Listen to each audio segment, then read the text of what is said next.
ভগবানের কাছে পাশাপাশি তৃণমূল এবং বিজেপি।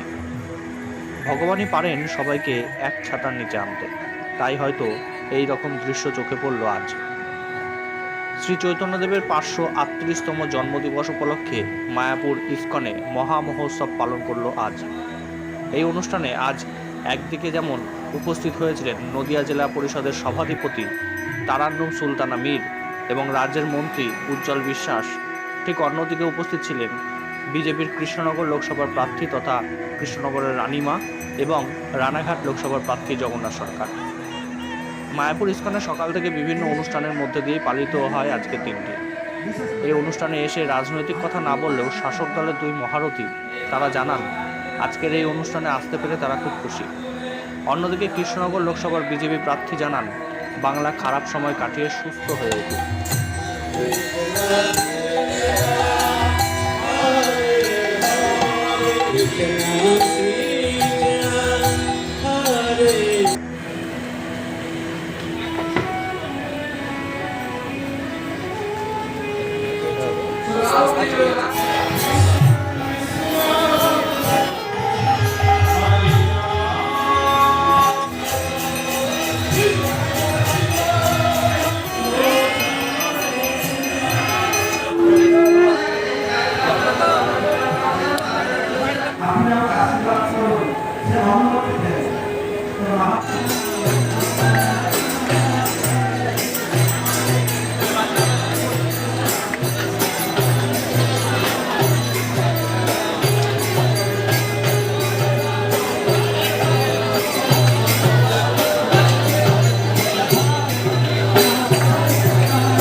আর সব থেকে বড় কথা, এত লোক আর দারুণ একটা জিনিস দেখলাম, যেটা আমাদের বাড়িতেও হয়, স্নান যাত্রা।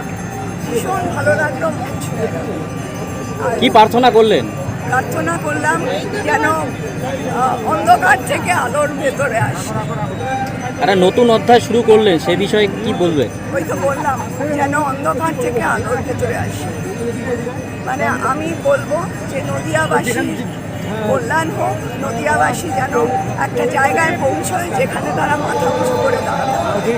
এই উৎসব তো আমার কাছে নতুন না, আমি এখানকার স্থায়ী বাসিন্দা এবং আমি প্রত্যেক বছর এই অনুষ্ঠানে আমি আসি। এটা সত্যিই আমাদের কাছে অনেক বড় পাওনা।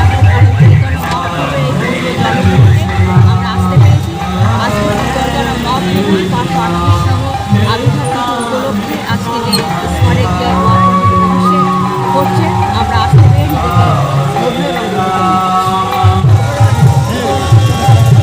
তারপরে আবার মানুষের কীর্তির প্রচার, এটা হচ্ছে জায়গা। এখানে মানুষ ধর্ম তো বড় ধর্ম,